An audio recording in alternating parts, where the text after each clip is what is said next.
So good morning, good afternoon, and good evening guys. Dito naman tayo sa Rimini Vlog. So ngayon gagawa tayo ng Filipino fruit salad sa ating Philippine Independence Day.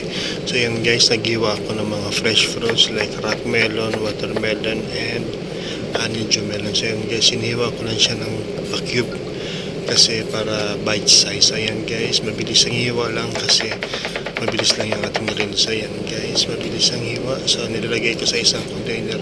Yung gamit pa lang natin dito guys sa isang fruit cocktail. Meron tayong mga buko nata, tatlong condensed siya, isang litrong whipping or all-purpose cream. So ayan guys, minimix ko na. Nilagay ko na guys ang ating mixture.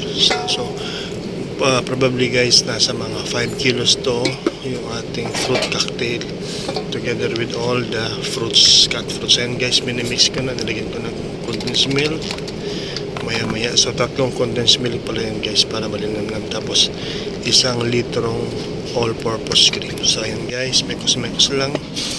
Ayan, lalagyan ko rin to ng nata de coco na kulay green at kulay pula para mas ma-colorful yung ating fruit salad.